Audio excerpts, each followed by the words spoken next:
EverythingB9. Hello, Blue Noses. Welcome once again to the Everything B9 podcast, part of the Everything BCFC network. I'm James Kelly, and this show is all about you, the fans. From your opinions to our debates, this is the place to somewhat celebrate, apart from the last two games, but we'll get on to that, and dissect all things Birmingham City. So, where were we? After the international break, the Blues returned to action against Stoke City, but it wasn't the comeback we were all hoping for. Stanton was back in the side, but we'll be asking where things went wrong, what positives we can take, and what is next for this Blues side. So, without further ado, let's get today's chat underway with our guests. So, first of all, once again, he is back. Josh Clark, how you doing? Not too bad, how are you, mate? All good indeed. Looking forward to talking Blues. Hopefully on a positive front, but I'm sure that the last two games haven't been too great, have they? No, a bit underwhelming, but it's part and parcel of a league campaign. I don't think there's enough to be too worried about now. And I think the overreaction on Twitter is just Twitter for you. We'll get into that. Nathan Richards, how you doing? Welcome back to the pod.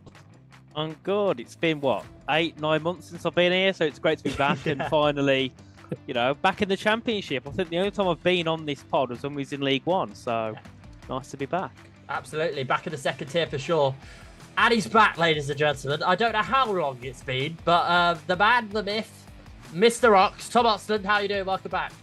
All good, mate. Glad to be back finally. It's probably been about 12 months, 16 months, 9 months, fuck knows. But good to be here anyway. And I would say I'm looking forward to dissecting recent games, but to be honest, it's just bringing back trauma. Should we get into the trauma? yeah. Let's do it. Let's start the therapy session. So the last time we were on the pod, we were previewing a Carabao Cup game against Port Vale. It was actually the day before the game we went on pod to come out, and I think we were all a little bit ambitious about this. Tommy and Josh, I believe, were there as well. Josh, do you remember what your score prediction was? I don't know if you can. I think it might have been 3-0. It was went way over the top. I thought, here we go, it's going to be vintage Blues, we're going to rip them apart, and it was anything but. Absolutely, it was. So, let's get into it then. It's quite hard to remember exactly what happened within the game and how we started off. So, we'll just go with in terms of the squad rotation for the game itself. Nathan, were you pretty optimistic going to the game, or you thought, okay, squad rotation sometimes is a chance for different players to kind of sell to Chris Davis his vision? I mean, I was definitely optimistic. I thought it would have been a 3 or 4-0 win, to be fair, but I always had in the back of my head we're having such a big squad rotation. I think we only had 2 players in the normal starting 11 start, so I thought maybe we're going to struggle getting off the mark the first 15, 20 minutes. We're going to struggle and just try and glue together. And as the game went on, that never really happened. We just looked out of composition. Nobody really knew what to do. There was lots of uncertainty, especially with the midfield, constantly looking around, and they just go, oh, we'll pass back anyway to the defenders. But I have got one positive from that game because I was there. And the one player I was really impressed with on his debut was Lewis Kumas, because out of everybody, he looks like to me the only player that tried to get that ball forward, and he wasn't scared of the defenders like everybody else. Yeah, good point to make, actually. I think Lewis Kumas in that game really excelled, and the possibility and the potential of him as well. That extra pace as well that came in, I think that helped the team as well. Right, Tom Oxland, Port Vale. Now, you've been on this pod loads of times, especially in the League One campaign, when we go up against teams and we think, right, beforehand, optimistically, we're going to do something. But you do have a bit of caution about these so-called teams. Was Port Vale a team you were cautious about, though? Yeah, just because of the fact that I spend most of my time working in Stoke around Stokies, and I just had a horrible feeling the second we drew them. And it would have been typical, considering we hadn't lost at home in all competitions for this ridiculous amount of time, for it to be Port Vale, the ones who haven't won away from home in months at this point. And their goal scoring record away from home was also appalling. And they just turned up and they schooled us. Absolutely schooled us. I can't even knock it. I thought they were brilliant, well organised, well drilled, and that first half in particular, they just kept putting balls in the box, and it bared fruit for him, and I think that's going to be a theme of the season at the minute because we clearly can't defend set pieces very well at all, and we'll continue on to that in some of the other games. But yeah, poor performance, but I agree with Nathan that one of the small shining lights at that point was Kumas, but then again, following into the next few games, it's been a bit poor. But then I think, in fairness to him, in the 3 games he's played for Blues now, he's played in a different position all 3 games. Basically in every single position behind the striker, and I think that's probably why we're having the start we're having at the minute because we haven't decided what our best 11 is yet, but that's for later on. Yeah. Do we give Port Vale credit it deserves with the players, or do we actually think, okay, this was more of a Darren Moore masterclass? I think it's a bit of both.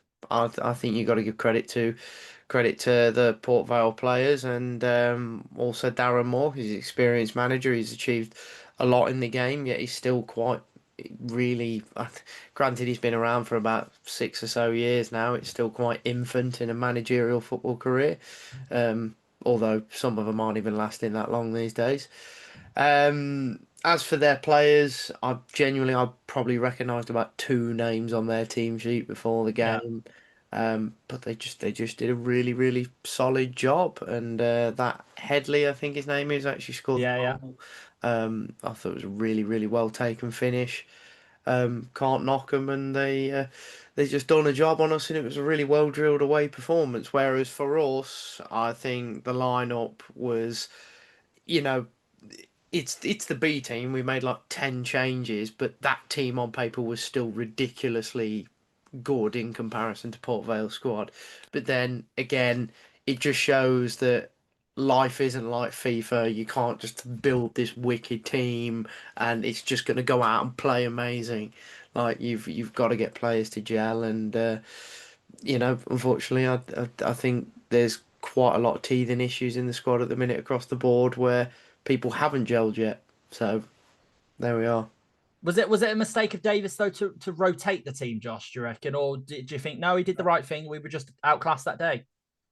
I think he was down if he didn't, down if he didn't. If he Yeah. didn't change it and we won 1-0, but then Stano got a longer injury than he already got, it would have been a problem. We all were clamoring for more of rotation. This is what we wanted this season. This is what we asked for. I've asked for every season since I've been following Blues for depth, for rotation, so you're not seeing the same players play 5 games at a 6. This was a chance, and certain players didn't stand up. Mark Leonard, for example, thought one of his poorest games in the sense of he had chances to hit the target and he missed them from the corner. Woeful. And he was captain that day, and I expected to see more from him. And before the game, I had hoped for more. Tommy Doyle, in other games previous, proved to me now, and that game included, he has to be a deeper player. He's an 8 at best, probably better as a 6. He's not a 10. He can't press. So certain parts of the squad that we know are still to be worked on, because you have to give the club credit. You can't rebuild a team 2 seasons on the bounce, because we've tried that for the last 10 years and it doesn't work. So there's elements of the squad that the Port Vale game highlighted that are still of probably a lower ebb championship to League One standard. And that's okay because they are squad players. So the gap that I think all of us got blinded by as fans from the starting 11 to the your last 18 to 22 of the squad, he's probably a bit bigger than we'd hoped for. It's down to them now to put the effort in the next few months to the next one they're called upon, which will probably be in the FA Cup third round in January, that they can step up, or games throughout the next few months. But I just think it needed to happen. And the same thing that I said last season, Davis will learn so much more from the losses than he will do from 3 wins on the bounce. So yes, we might have lost 3 games now. I think he's going to get more data from that and hopefully tweak it like he did last season after the Shrewsbury loss. Yeah, and then came obviously the next game in the championship. Nathan, I have to say, when you think about Leicester City, which was the next opposition that we had, obviously a Leicester away historically is not a great fixture for us, but they're going through a transition, aren't they, with their ownership and the PSR and everything like that. So was this an opportunity for Blues to really go there and actually take advantage of that? And also, to kind of show how we would put up, how we would go side to side with a team like Leicester, who have outperformed in the Championship for many years. I mean, I thought it'd be a perfect opportunity for us to go in and be like, maybe take a point, even take 3 points and show, actually, you know what?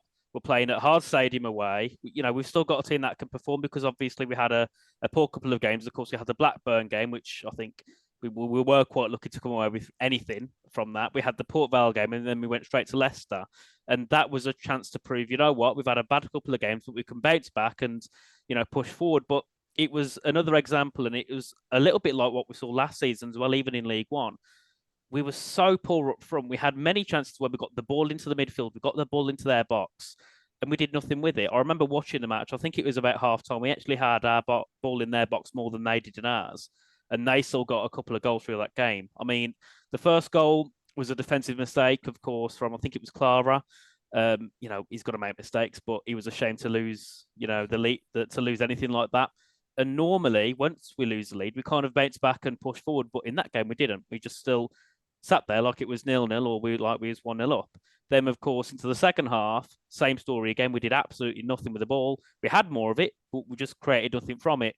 And then, of course, they got that last couple of minute goal, which again was a bit of a mistake defensively. I don't think we should have really conceded that goal. But yeah, it was an opportunity we had to try and take, but once again, we couldn't do much about it, unfortunately. They were just the better team.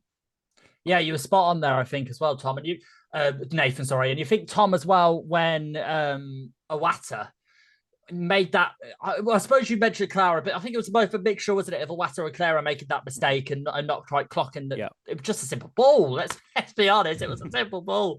But I mean, to 8 minutes, to concede 8 minutes in, and a ground which already is a very hard place to go. Fan atmosphere, they can get around, they can get behind Leicester as well, but also it's the players they have, isn't it? Like, as much as they go through a transition, it is the players that have that can change the game, and you're giving them a goal so early on like that with Iwata and Clara and that mistake. And we haven't really seen that from Iwata before, have we, Tom? He was so dominant last year. Yeah, I think he's probably been the player that struggled with the transition from League One to the Championship the most, and it's so evident every game. He's losing the ball a lot more. He's not as confident as he was on the ball before. He's not going in for as many challenges. He's not putting himself around. His positioning has been erratic. Honestly, I don't know what's happened to Tomoki Iwata between the end of last season and to now.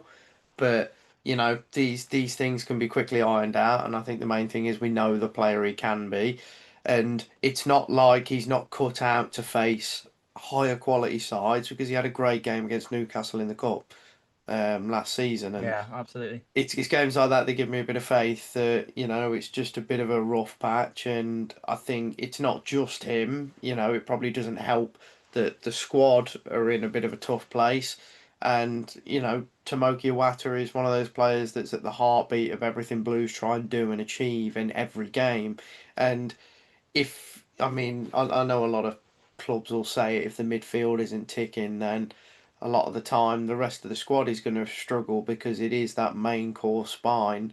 And right now, that probably is where we're struggling the most. Yet, pre-season, I'd have sat there and thought, "No, we ain't going to struggle in the middle of the park." I think easily our midfield walks into quite a lot of the teams already in the Championship.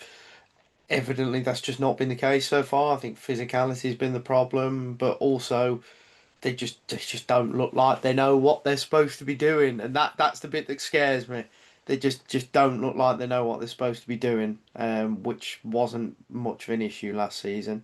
And whether that's because we're trying to implement changes that just aren't quite ticking yet, or what. But a lot of the time, we'd definitely be impressed a lot more this season as well. I think that was evident in the Stoke game in particular, and we're just not dealing with it very well. And it's down to Davis to try and figure out how best to cure these problems. But as Josh mentioned earlier about Tommy Doyle, I think that he's the main player that really needs to be pushed into this midfield at some point, sooner rather than later, and definitely further back than the number 10 spot. Yeah, no, I agree. I'm not sure I do see him as a number 10 anyway. And you've got Kanji Fujimoto on the bench as well. I know he needs to come up to speed, but his direct position is that really. So he can kind of get in between those channels and make the passes. I would like to see more of him. Obviously, there's something that's whether he needs to get up to speed or Davis just not quite liking him compared to the rest of the other players, but I'm sure he'll be there and will pop up for the season. For sure as well. But the thing is about Watter as well, I know you went on about it in the intro, Josh, about Twitter and Blues fans, and sometimes we know they could just be twats or generally give positive feedback. And there was a lot of people saying in the transfer window that we should have got a midfielder to basically either rival Watter or replace him. But hang on a minute, Watter was so great last season. Obviously, squad depth is needed and rotation is needed as well. But I'm sure... Are you under the pressure of those Blues fans, or you're thinking actually it's only 2 games? He's had a bit of a mishap. He had a mishap in the Leicester game as well. He will eventually get back to that former League One. I just think it's one of them things. Form is it's not linear. It goes up and down. And in this league now, they're probably experiencing Paik and Iwater as pair of them, probably 10 to 15% more intensity and that little bit less time on the ball. So they're going to have to be at a 6 and a 7 every single pass. They can't get away with paying a 3 or 4 out of 10 pass to their colleague before they could have. They're not going to have a midfield of, I don't know, someone from Barnsley who's the best midfield in the world, and we can see Iwata and Pate can do it with their eyes closed. You're now coming against Leicester's midfield, who still isn't as good as it could be. But when you've got Fatawu outside and you only need a ball over the top and he's in, he's a Premier League player. I do think after the game, and I said this to my old man, if Blues were in a position that Wagner believes, he puts a bid in for him at the end of the game because that's what we needed. But we're not, because we've got to do things the right way financially. And I think if you wanted to go and upgrade Iwata for what we wanted, you are looking at the names linked. The lad from Benfica clearly was the upgrade in Iwata. That's what they were looking for. They couldn't get that, so there's no other option because that's option A, and that's a dream signing. But I don't think you're going to get what we all perceive we need in rotation for Iwata without the upgrade, which we're not going to get in the Championship, especially not for someone that's not going to start every single game. So I think leaving Paik and Iwata to figure out their way out will be similar to what Monk did with Che Adams. That season, before he blew up, it felt to me, as well as others, that he was moved around constantly. Che be on the right, be on the left, he'd play up front. That season with Monk, he basically said, you're up front for 10 games until you mess up. You've got 10 games, just do your job. Bounce off Duke and we'll keep going. The Leeds game, it clicked and then he never looked back. That's what I think some players in this team need. They need that confidence, which I think Davies does give because he does have his favourites. Because if you don't have your favourites, the system falls apart. Iwata and Paik are as important as Johnson and Scott Dan were back in when I was a kid as a pairing. Yes, obviously Scott Dan and Roger Johnson were centre halves, but they were so critical with the way we moved forward and back. The difference this season is I think the most important are 2 players in the middle, which means if they lose it, you're more exposed for the system that we've got because it's so interplay. If we can figure out a way of putting Tommy Doyle as that first out ball for either Paik or Iwata on the half turn, you're going to bypass that press, and then you're going to have a gap. That gap there, if Doyle has got that ball, that's where we can feed Kyogo. We're not getting balls to Kyogo quick enough to break the defenders and have them turn on their back because that's what Kyogo's good at. He's not going to win any balls with strength. He's going to win it with pace and intelligence.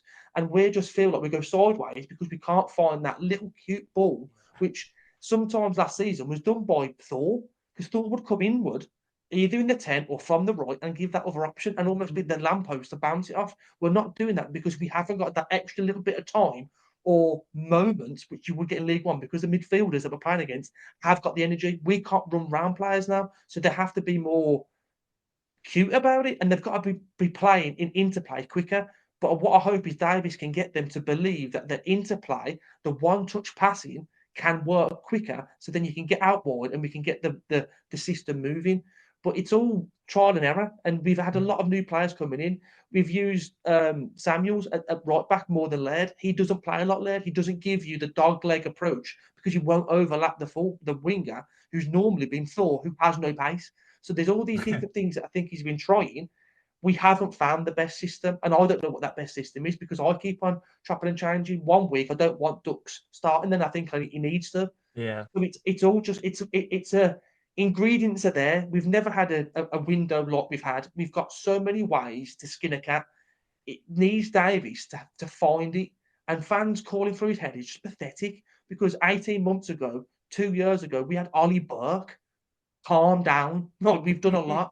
We just need to chill ourselves out. I was also bought into the wagon of believing that we could be top two. Simple fact is, our squad is probably top six, but that's okay because that last little bit to get you into that bracket is all about intensity and also knowing your roles. And if they are trying to tweak it a little bit and they are trying to be a bit more direct or figure out how to beat the better opposition, that is going to take time. And just because we've done 111 points last season doesn't mean we can just instantly walk into it in an improvement of a league.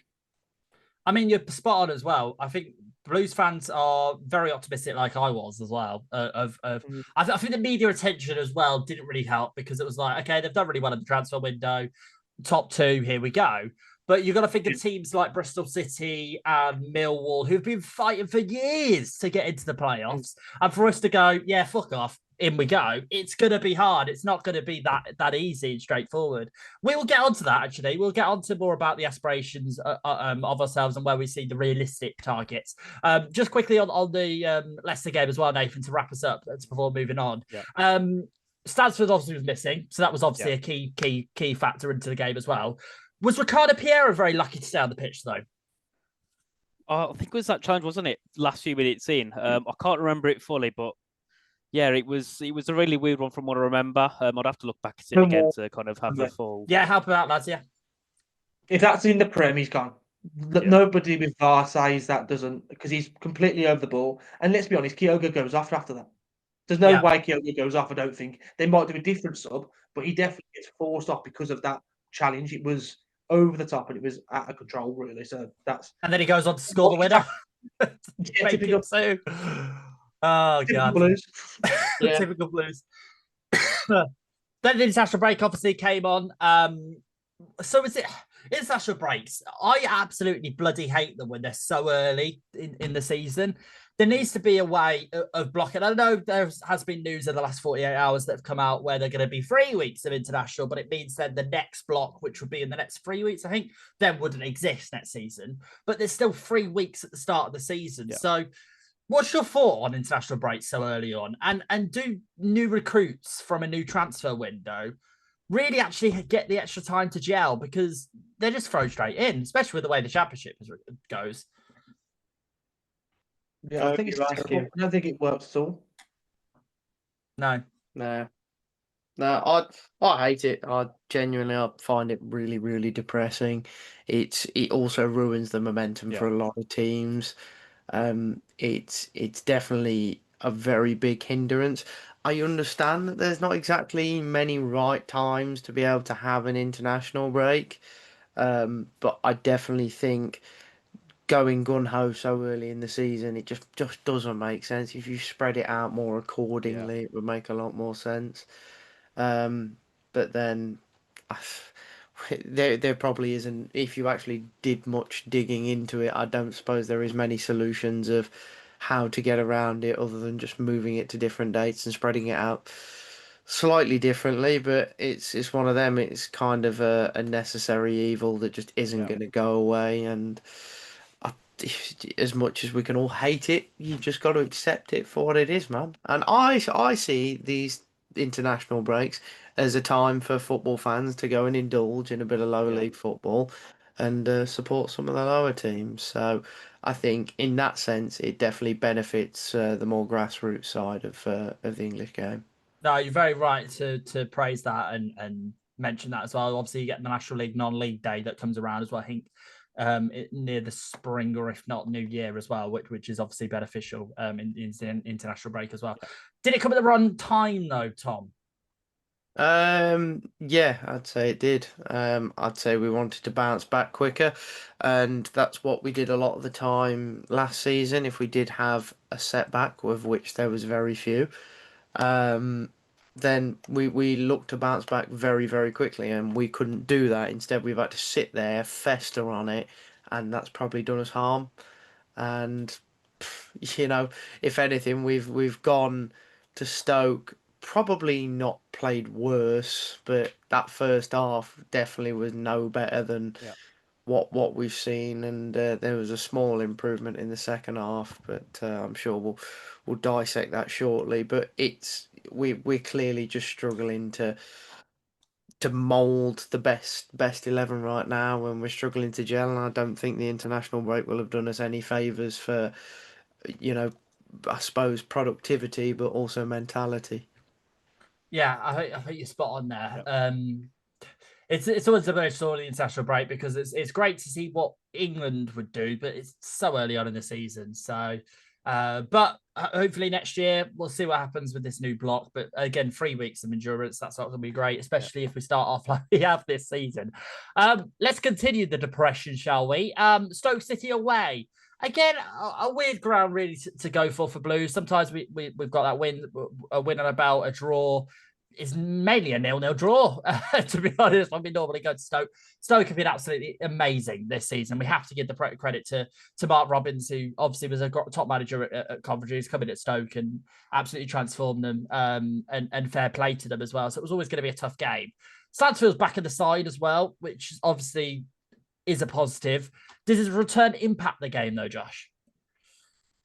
I think it impacted the game in a negative way. I think he will always have an effect because he's a good player and he does help with the press. First half was painful. It was. Second half, I did think we did play better. There was an intake, and I felt like if any team was going to do something, it was Blues.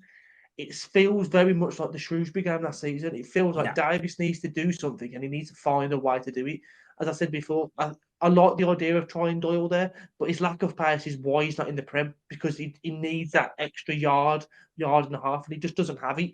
So I think the best option for Blues is to draw a line under it, back on the training ground, and find that little tweak, because everything else is there. The domination that you have on the ball, that's the base of what he wants. Pound the rock is what we heard last season, and it will work. It will give you results, but it won't give it you in the time frame that we want, as in fans and ownership, because of what they've said. So you're not going to be able to have a season where you slowly lumber through and you make changes.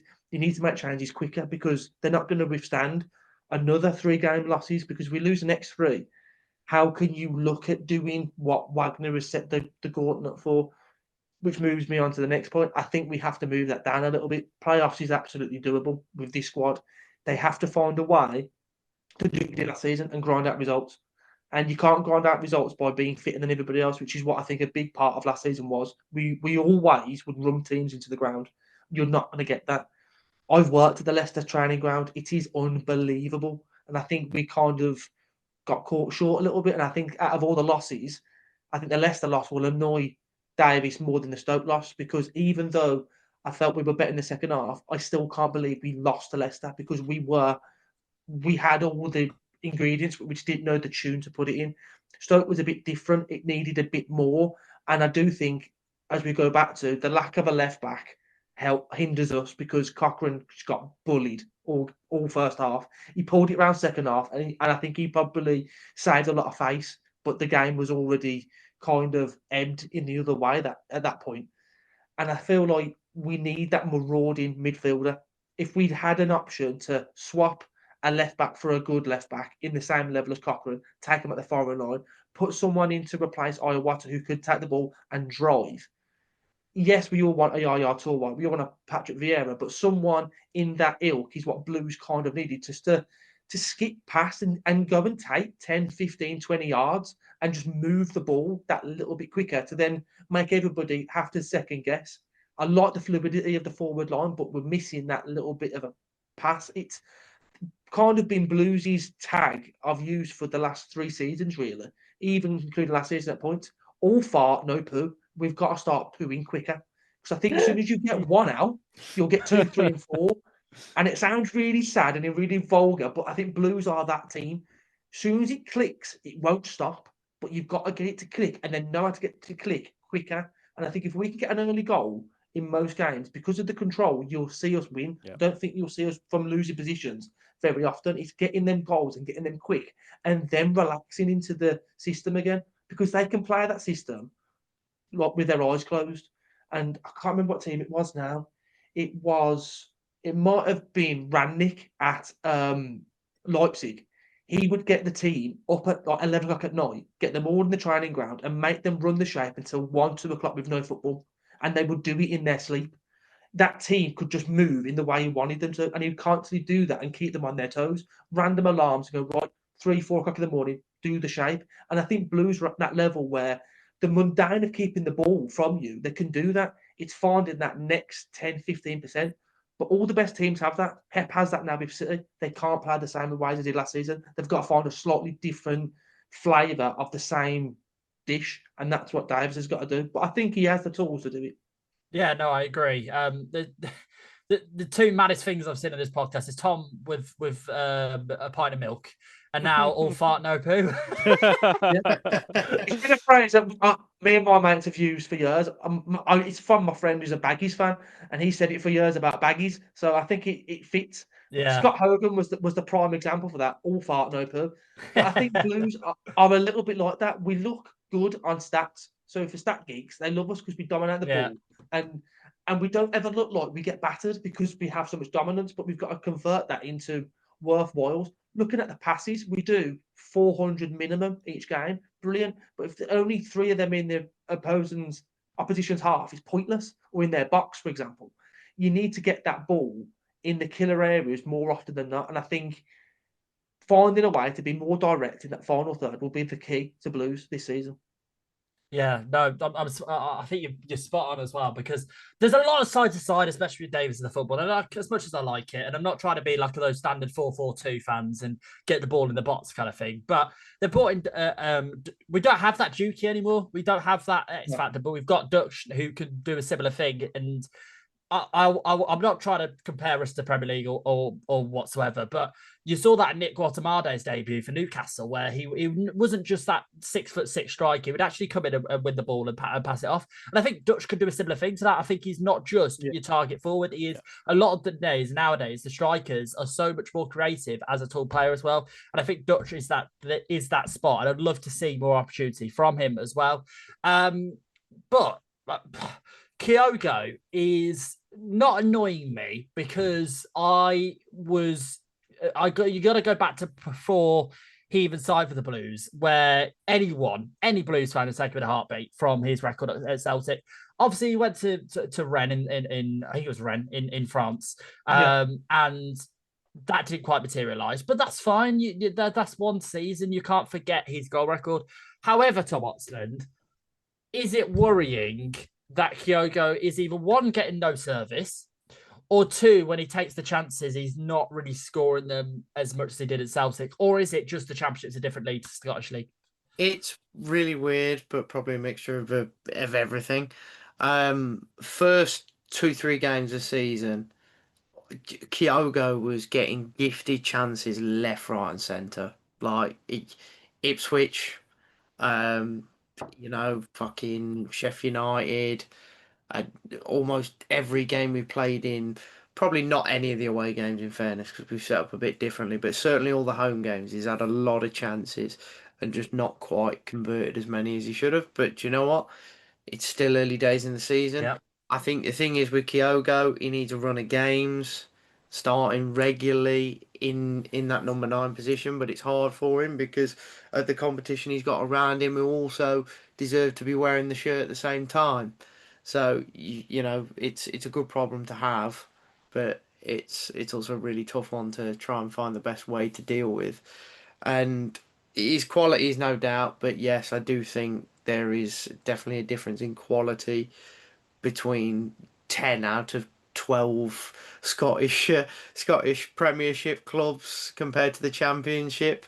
But at the end of the day, there's no reason why he still can't be scoring 10, 15 goals a season.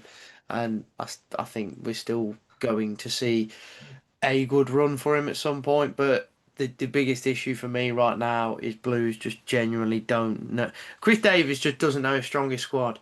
I'm sitting here asking a lot of questions of Davis purely based on the fact of the way we started setting up in pre-season.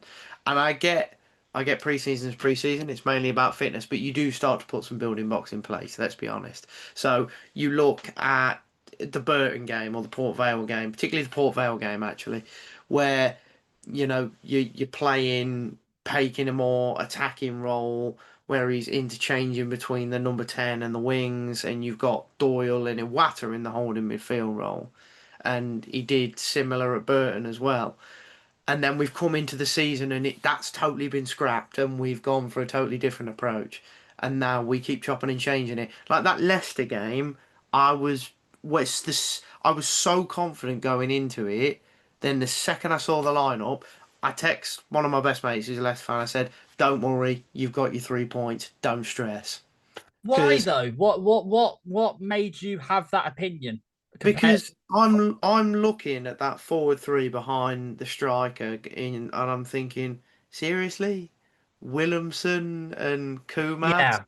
Like Williamson he is a decent player at this level, half decent player, and I think in home games, fairly safe player to play, like against your Oxfords, where it'll probably suit the game and the tempo a lot more because it'd be a lot slower.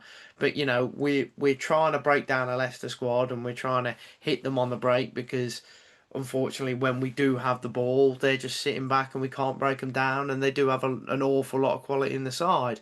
But then you saw the 2 or 3 times we did manage to break away, and their two massive centre halves are way too far up the pitch, and there's so much space to break into. And I was so frustrated. I can't remember who it was running with the ball at the time.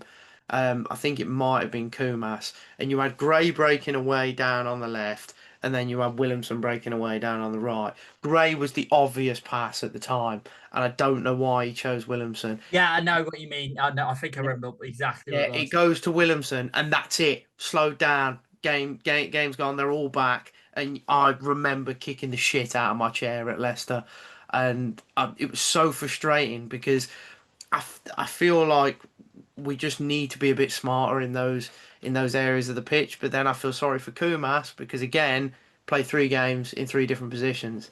Like Davis really needs to start nailing down now where he wants people to play and who needs to play where.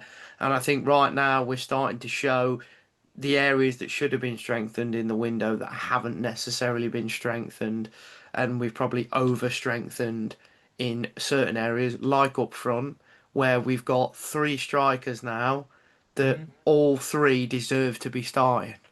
And that's a real fucking headache for a manager that usually only likes to play 1 striker. So No, it's a very good point. Have you got Paddy Roberts as well that's coming now as well, who I think is a very, very he's fucking good tasty. winger for this He's league. tasty. Yeah, he's a very good winger for this league as well. So I'm hoping that not he is the missing jigsaw because there probably is many pieces, but he is something that is going to help that as well.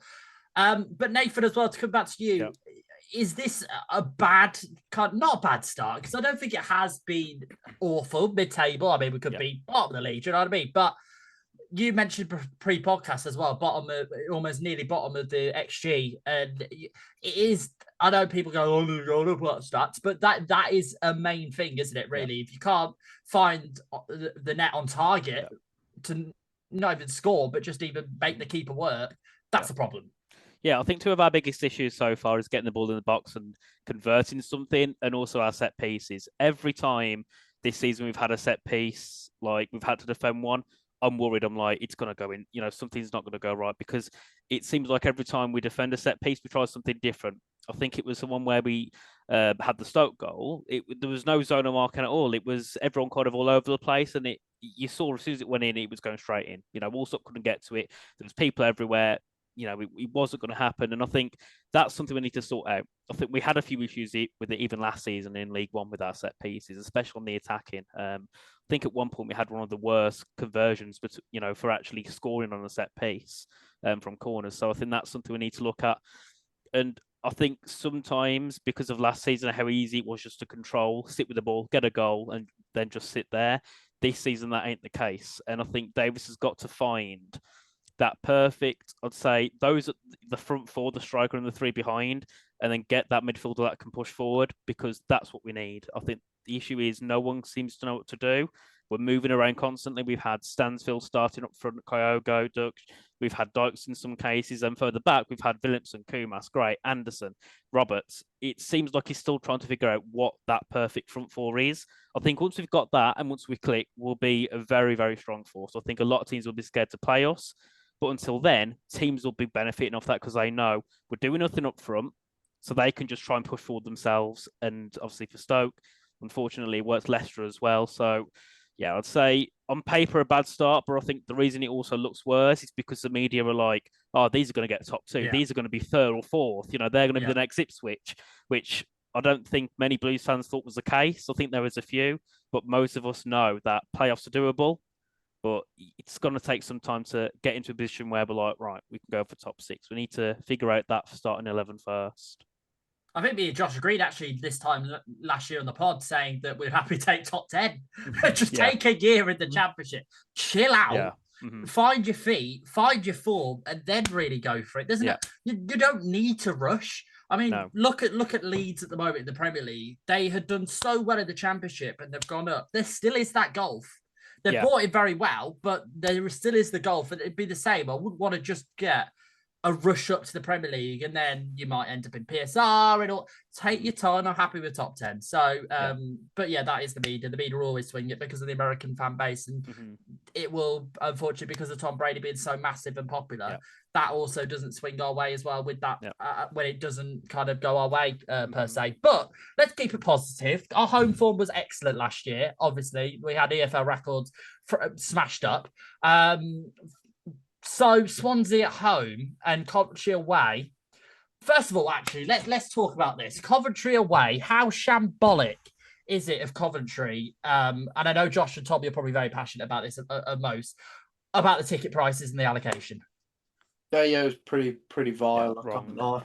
Yeah, 45 quid for a club and a fan base that is also previously advertised and boasted and, you know, paraded for 20 is plenty in that movement, to go and stick 45 quid for away tickets for Blues. Cheers, lads. You know, so I get we as fans technically didn't give them our stadium. You know, it's the club that's rented it to them.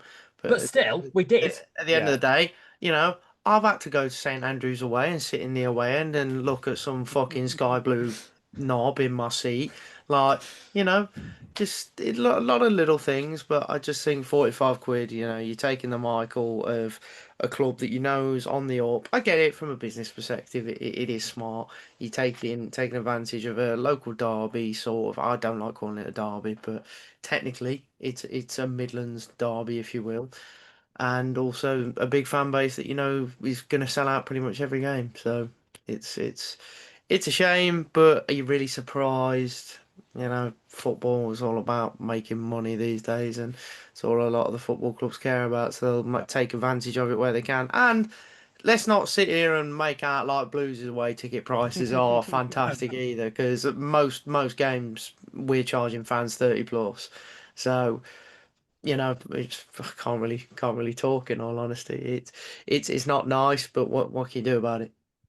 Yeah, no, but you mentioned it earlier on in the pod. You go watch local football, and I think that's where you're going to get your back, not value for money, but well, yeah, I guess you could say, because you could probably get some great games at local football as well. But better beers, better food. It's just the football. Do you know what? I wouldn't even say it's worse. If anything, if you're anything like me, I quite get enjoyment from feisty affairs. You know, people kicking the shit out of each other. I like that. I'm about that. I can watch that. And I'd sooner pay £5 on a gate to go and watch something a little bit more tasty and actually eat some half decent food. And do you know what? If I'm drinking a pint of Carlin Farm, whatever, I'm not picky. It's probably only cost me £3, whereas you buy it at the game, it's going to cost you £6. So win-win, man. But they've got to stop pricing fans out of football in certain grounds, certain stadiums, because it will be a problem going forward as well. But also, I suppose, actually, it might be a bit of retribution if Blues manage to get a win at Swansea at home, and then they go to Coventry and they use that as momentum, Josh. Yeah, I hope so. End of the day, when you're one of the biggest clubs in the league, they're going to charge you more. So see it as that. I see it as a compliment. They're that bothered. They know that we're a cash cow. We always travel good. I didn't even try and get tickets. I'm a season ticket holder for the last 7 years. I didn't even attempt to because I knew I wouldn't get to me. So it's annoying. It's not fair on the fans that do it week after week. The fans that went to Doncaster away when we were shit. But do you know what? We're a big club now. We've said Absolutely. it for years. No one believed us. They believe us now, so they'll charge us more. But the difference is you let more Blues fans in a ground that doesn't always sell out. Look what happened at Blackburn. That doesn't happen if 7,000 aren't screaming.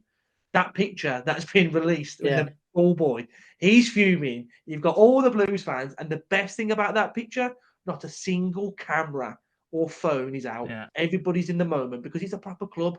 And when the time comes, we go to the Prem, you'll never see an away team celebrate and have our fans taking pictures. You'll get abuse. How it should be. So I'm all right with them charging us 45 because you smile and you think, right, okay, you need it more than us. We've got Tommy Wagner, so we're all right. We don't need that gate. It'll be okay. And as you say, go and smash up Swansea. Find the key to getting us some more chances and some more shots on target, and then take it to them. Because if you go and beat Coventry like we did last time we played them, granted it was at home, but we're away this time, it sets a precedent. And I think if whatever team we beat or get beaten makes stories now. For so many seasons, we were irrelevant. No one really cared. They care now. So go and use that mantra. Go and use that target. And if you can find that system that works at home, you can build it for a away game. And I do think it might get to a stage where you have a four that you play at home and you're quite confident with, which could be Kyogo and Jay dovetailing with Gray on the left and Roberts on the right. And they all move. They all constantly chop and change. I've dreamt of that for years of Blues because I feel like if you've got constantly moving targets, how can you man mark that? How can you always be on Gray if suddenly he's on the other side and then what am I doing? Oh, it's Roberts now. That's what we need. And then in away games, you bring in Dutch, you bring in Thor in the 10, and then you can use it as a lamppost and you bounce it off him and you move. That might be the way to go, but get the games quicker. Davies would want to be getting a game as quick as possible after Saturday because again there was elements where we could have won. So I'm quietly confident again until I'm shown otherwise. I know I probably got too much confidence this season, but we've got so many different options in attack. Can't see how Davies is going to be sticking with the same plan. I think the Thor out wide is done. I think that's a movement that he's not interested in more. Mark Leonard isn't starting many games, I don't We have think. Roberts now as well, haven't we? So that was probably pre-Roberts. So, and he's worked with him before, and he got. I think his best scoring season was with Davies at Celtic. I could be wrong, but I know Paddy's best season was at Celtic. So hopefully he's seen something. And let's be honest, I've seen him for Sunderland. He's a good player. He might not score goals, but he makes the goals. And if he's the pass before the pass, it's not. Hates that for me. Hates the pass before the pass. He doesn't get the plaudits. And you might need a few more of them, and that might be the key. That little subtle pass that Thor could pull out last season. Maybe it's Roberts' turn this season. And as you say, Fuja, I think he could be an option. We just need to get more games on. There's not enough data yet, and it's really easy to get mopped up in the what we did last season and what Wagner's worked. Absolutely, You've still got 11 other blokes who don't agree with you. so we've just got. I think there's not enough to go mad yet, and there's still enough happiness. There's still enough excitement. You know, I took my son to go and get his full kit, and it's the first. You know, he's really into it now. He's 4. He asks me about the game. He wants to see videos. I have to take videos of me being there now because he asks me all the time. That's the kind of buzz I've still got, and I'm living vicariously through him a little bit. But there's enough to go with this squad. There's only a very small grey areas of like depth, but the starting 11, Cochrane on his day is a good left back. So he's Laird's a good right back, and we've got another good right back behind him in Samuels. The centre halves on paper are good. Iwater and Peck haven't become bad players overnight. They dovetail perfectly. It's just got to find that little 10-15%. But we've just got to ride it out. And I think Swansea is a good old test because they like to hold the ball as well. So maybe playing teams that want to emulate us or play like us might be the ones that will come a little bit of cannon fodder. But I'm not going to go too far into it because I did that with Port Vale and look what happened there. Exactly that, yeah. To sum it all up, we don't want Tom kicking his chair anymore. We want the ball in the box from Paddy Roberts, and Nathan's happy, so we can get the balls in the box, Yeah. and we can have goals, so we can get poo, not farts. Yeah. That's it. Fingers crossed. That's what we want. That's what we want. Before we move on, then obviously to kind of the next steps per se, I have to say actually before I forget, Ben Wilmot's tackle on Stano. I can't believe it, and that shows as well the level of Stoke. Yeah. So fair play. Mate, it's fucking Ben Wilmot though. This is what angers me. Does he do that against any other fucking team in the division for the rest of the season? No, he's never pulling that off ever again. It's a once in a lifetime. It's a Cena Do versus. you know what? It doesn't happen. That's why I don't really hate the Jack Robinson deal, you know. I really I don't, kind of because like it. A lot of people give it shit. But 80 minutes in, you 1-0 up, throw that horrible bastard on and let him do that for us. Yeah. You need a few bastards. Yeah. Like Mowbray said, you need artists, but you need like pricks, the grafters. And to throw someone like that, like Grant Hanley did last season to a point. Yeah, but he's Hanley not did really pretty well in that position last. Yeah, That's my argument with Thor. I feel like someone that, as I go down the tunnel, walk up to him and go, mate, I hate your hair. I'm going to knock you out if you don't fucking put a shift in. If he played angry, he'd be class. Yeah. I don't know. I don't know what it is about Thor. I just never think it's going to work. But that's just me. Just need to smack him in the bollocks, man. Just use your body. Like, that's what I hope the Duck is. The Duck is the aggressive version of what Thor could be. Has the silky touches, because when Thor he's first creative. come, Yeah.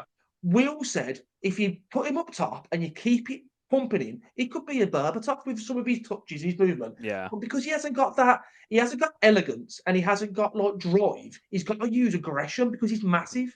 Yeah. And then I'm watching, I'm 6'3" and I can't run, but I tried to play right wing. I always did. I love Beckham. So I would look a little bit, lumbering. So I just put a ball in as quick as I could because I knew I could find someone. So I'll just cross it. That's what I'd rather Thor do. If you can't beat it for pace, just whip it in. Just put a ball in, because if you look at all Kyogo's goals, he's on the shoulder or he's tapping them in. If you can find a ball that can just sit in the corridor of uncertainty in that box and just do that time after time, like the goal that Jay scored against Wrexham last season from Cochrane's cross, we do more of that, we will score more goals because Kyogo lives for that shit. So then do it, but then so does Stano, but so does the winger on the other side that you're doing it from.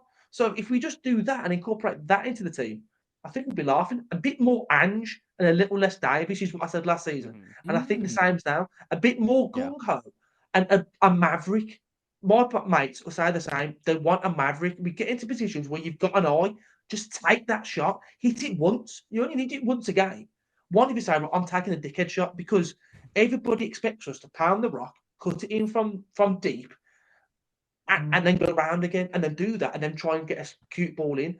When you get to the D, just smack it, just hit it, because guess what? The Tilton or the railway will erupt. So you might as well. As long as they don't do it for a corner, because that's my massive pet peeve in football.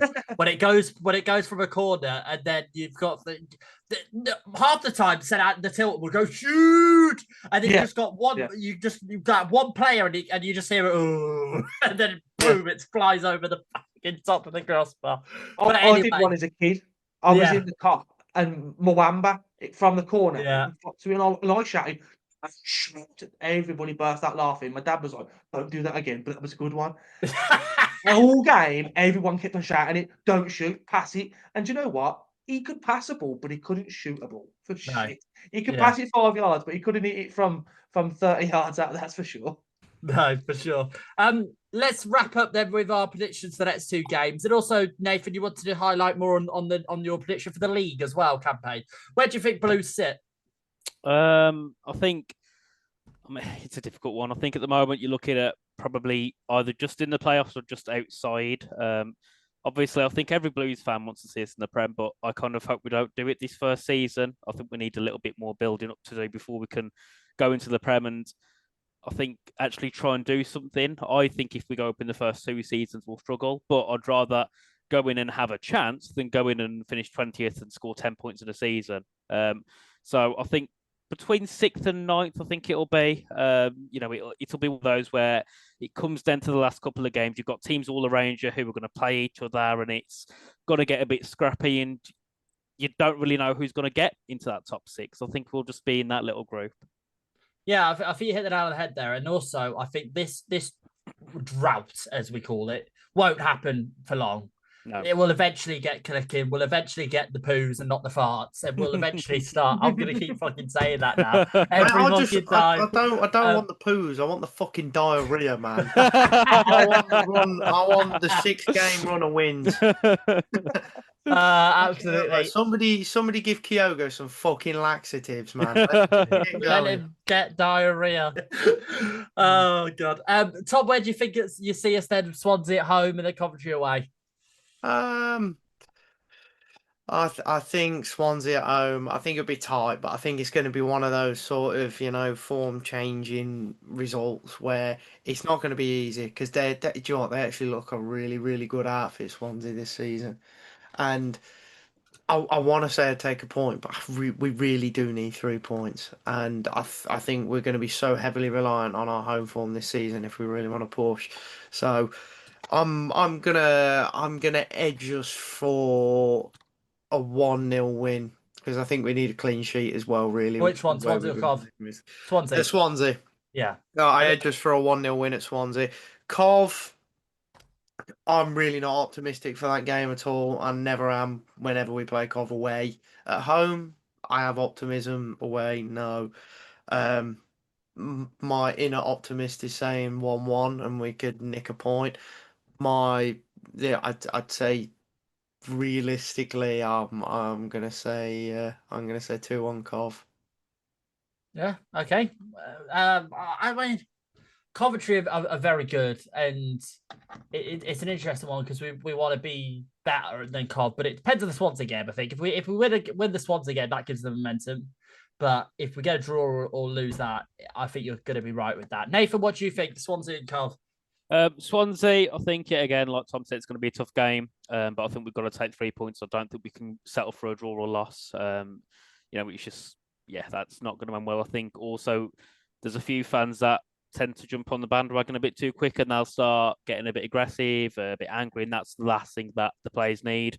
Because we saw it with Jay last season when he went, I think it was like 6 games without a goal. And he even said, it affected him a lot with the fans on Twitter, some of the stuff that they were saying. So I think we need to take a win. Coventry, I mean, I want us to take a point, but the way they've been this season, I watched a couple of their games and they just look insane at the moment. Their goal scoring is really good. So I think with the way they've been playing compared to the way we've been, at the moment, I can't see us taking anything from that game. But we never know. Things can happen. Like we beat them at home in the Championship when everyone thought, oh, here we go, it's going to be 5-0 loss. So, we never know. But yeah, I think it'll be a loss personally. Yeah. Josh, what for you as well? And I know as much as we all are passionate about Davis as well, as much as, again, we hate Blues fans, etc., but you don't get a win against Swansea, you don't get a win against Coventry. You look at your previous games, obviously out against Port Vale, lost against Stoke, lost against Leicester. Those Davis out fans will be vocal as well, won't they? Yeah, and I hope that the Swansea game is aggressive, but in the right way, the same as the Ipswich game, because I don't think most teams in this league can deal with that. So I'm going to go with a nervy 2-0 win, and that sounds mental, but we know what Blues are like, and we can have them. We had them last season, where you don't think they're going to score, but we give them too many chances. This Coventry game makes me more confident, because if they're willing to come at us, you might have space. And what the Blues need, Blues need space. They don't like teams that are going to sit 10 men behind the ball, because you're going to have to then try and move them about.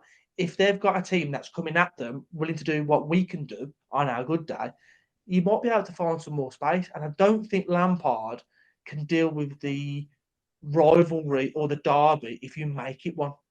I don't know if he's got the experience as a manager to keep his players' heads on. And especially if you get this thing of you're still Coventry.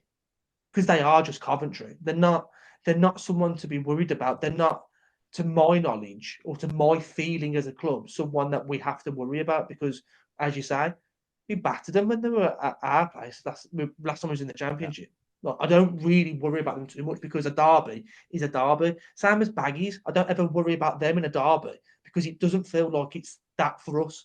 There's only one derby for us, and that's them dirty lot over the expressway.